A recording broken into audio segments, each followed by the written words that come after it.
तो सबसे पहले बैंक ऑफ बड़ौदा का एईपीएस डाउन हुआ। बैंक ऑफ बड़ौदा का एईपीएस यूज करते समय सस्पेक्टेड फ्रॉड या फिर पेमेंट डिस्क्लाइन बाय बैंक या फिर 30 मिनट वेटिंग वाला प्रॉब्लम देखने के लिए मिलने लगा। इसके बाद सेंट्रल बैंक ऑफ इंडिया में प्रॉब्लम आ गया, उसमें इसका एईपीएस यूज करते समय इनवैलिड ट्रांजैक्शन का इशू आ रहा था। अभी तक देखिए एसबीआई के एईपीएस में प्रॉब्लम सॉल्व हुआ नहीं कि अब एक और बैंक के एईपीएस में प्रॉब्लम आ चुका है। भाई बात कर रहा हूँ मैं एक्सिस बैंक का। एक्सिस बैंक का एईपीएस से पैसा बिल्कुल भी नहीं निकल रहा है, काफ़ी ज़्यादा परेशानी हो रही है। यहाँ पर कुछ अगर बात करें तो यहाँ पर टेक्निकल इशू आया हुआ है, ठीक है। ग्रुप में काफ़ी ज़्यादा मैसेज भी चल रहा है। देखिए अगर बात करें एक्सिस बैंक का तो एक्सिस बैंक के जगह जगह पर बहुत सारे बीसी पॉइंट है।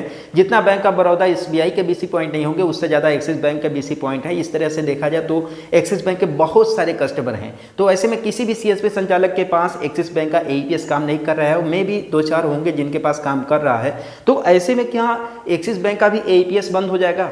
एक्सिस बैंक में भी सेम प्रॉब्लम आ रहा है, जैसे सस्पेक्टेड फ्रॉड या फिर 30 मिनट वेटिंग वाला या फिर पेमेंट डिस्क्लाइन बाय बैंक का इशू आ रहा है। तो एक चीज़ मैं आप लोग को बता दूं कि देखिए जिस तरीके से बैंक ऑफ बड़ौदा का एईपीएस पूरी तरीके से डाउन हो चुका है, उस तरीके से यहाँ पर एक्सिस बैंक बिल्कुल भी डाउन नहीं होने वाला है। क्योंकि देखिए एक्सिस बैंक एक प्राइवेट सेक्टर का बैंक है और प्राइवेट सेक्टर का बैंक है तो भाई ये जितना चाहेगा उतना ग्रो करना चाहेगा। ये बैंक अपने एईपीएस को बिल्कुल भी डाउन नहीं करेगा, ठीक है। तो इस तरीके से जिन सीएसपी संचालकों के पास एक्सिस बैंक का फिलहाल कैश विड्रॉल नहीं हो रहा है, एईपीएस काम नहीं कर रहा है, तो आप लोग को बता दें कि यह देखिए टेक्निकल इशू है। और ये ग्रुप में मैसेज भी आया है जिसमें लिखा हुआ yes bank is facing technical issue at their end for AEPS transaction. We will inform you once issue has been resolved. और देखिए यह जो एरर है मैं आप लोग को बता दूं, ये देखिए एक्सिस बैंक के एंड की तरफ से है, यानी कि बैंक में यह प्रॉब्लम देखने के लिए आप लोग को मिलेगा। कस्टमर के अकाउंट में या फिर कस्टमर के आधार कार्ड से रिलेटेड यह प्रॉब्लम बिल्कुल भी नहीं है, यह बैंक की तरफ से यह प्रॉब्लम है।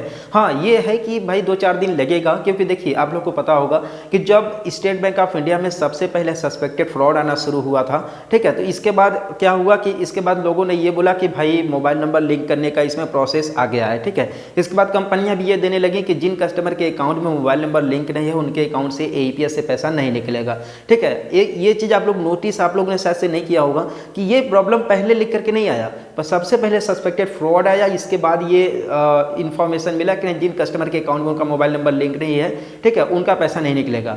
ये चीज़ पहले नहीं आया, तो इससे ये जाहिर होता है कि सबसे पहले सस्पेक्टेड फ्रॉड देना बैंक का काम था। इसके बाद एक नोटिस दिया, एक इन्फॉर्मेशन दिया, एक रीजन दिया कि मैं इसलिए काम कर रहा हूँ, ठीक है, इसलिए बंद कर रहा हूँ। लेकिन जैसे तैसे एसबीआई का एईपीएस धीरे धीरे काम करना शुरू कर दिया है और इसका सक्सेस रेट आप लोग को पता होगा 65% था, लेकिन अब बढ़ करके काफ़ी ज़्यादा 80-85 के आसपास हो चुका है, ठीक है। लेकिन यहाँ पर जो एक्सिस बैंक में ये प्रॉब्लम जो चल रहा है टेक्निकल इशू का, तो ये देखिए बैंक की तरफ से है। हाँ ये है कि 2-4 दिन, 1-2 हफ्ते लगेंगे, लेकिन यह प्रॉब्लम आप लोगों का बिल्कुल फिक्स हो जाएगा, कोई भी प्रॉब्लम नहीं होगा, एक्सिस बैंक का पैसा निकलेगा।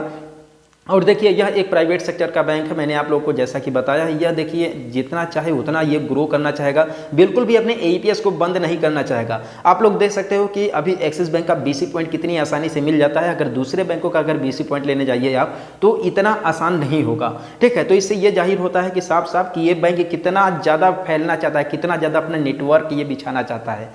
तो इस हिसाब से इसका देखिए एईपीएस ज़्यादा दिन तक डाउन नहीं रहेगा, ये है कि 2-4 दिन रहेगा, इसके बाद ये अपने आप सेल्फ ठीक हो जाएगा, ठीक है। तो जैसे ही मान लीजिए एईपीएस इसका सही हो जाता है, मैं आप लोग को दोबारा से इस वीडियो के माध्यम से इन्फॉर्म करूंगा। तो आज की इस वीडियो में यहीं तक, और हम लोग मिलते हैं फिर किसी नेक्स्ट वीडियो में एक नए अपडेट के साथ। तब तक के लिए बाय बाय, लेकिन चैनल को सब्सक्राइब जरूर कर लीजिएगा।